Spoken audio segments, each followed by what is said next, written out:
All right, so you see that little red and yellow logo pretty much everywhere, right? But what's the actual story behind the business? Well, today we're going to crack open Mastercard's latest report card for 2025. We're going to see how they did and, more importantly, what it tells us about the economy and, yeah, our own spending habits. Let's dive in. I mean, seriously, this logo is everywhere, on your cards, at the checkout, all over the internet. It's basically the universal symbol for spending money. But here's the thing a lot of people don't realize. Mastercard isn't a bank. Nope. It's a tech company that runs the plumbing for the global payment system.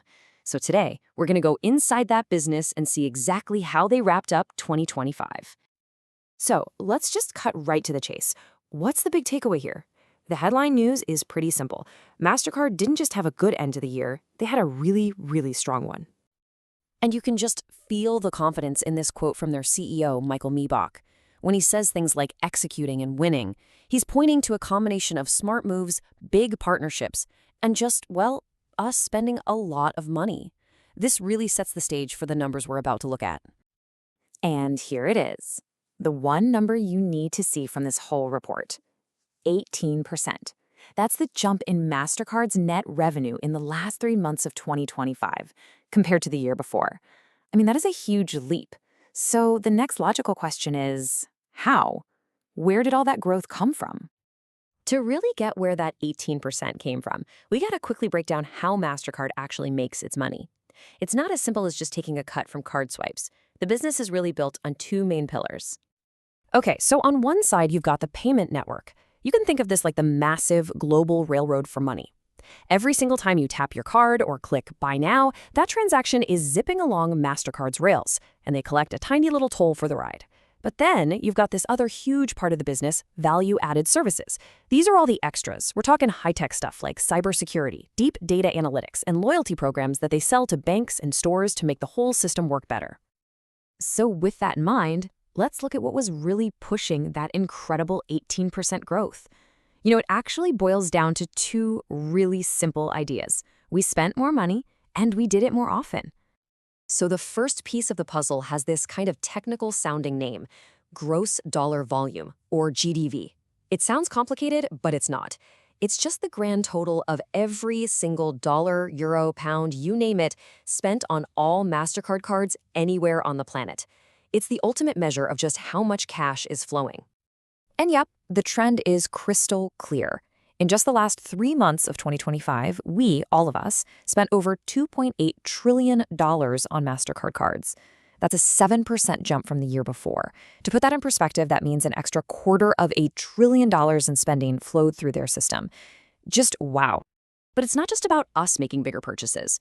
The other side of the coin is frequency. And for that, we look at a metric called switched transactions. Again, fancy name, simple idea. It's just the total number of times we paid for something. Every coffee, every Uber ride, every single tap at the grocery store. And would you look at that? Another big jump. The number of individual transactions rocketed up by 10% to over 46 billion in just 3 months.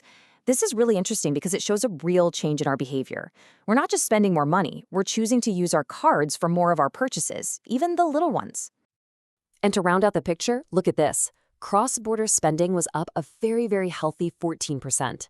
This is a fantastic sign for the global economy.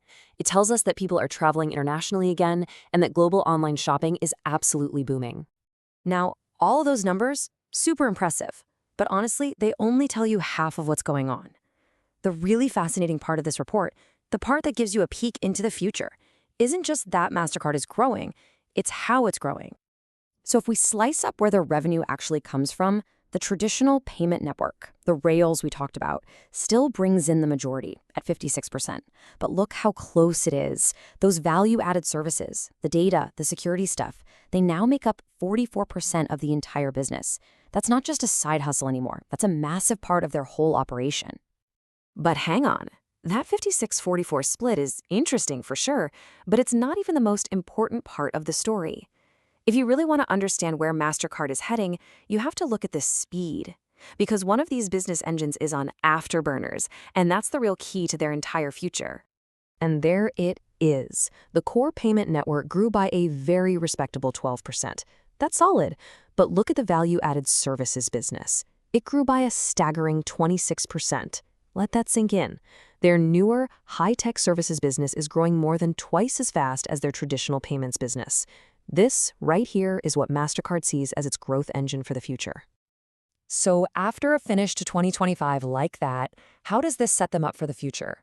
What are they expecting for the year ahead? Well, their official guidance is pretty optimistic. They told investors they expect revenue to grow by the high end of low double digits. Okay, what does that corporate speak actually mean?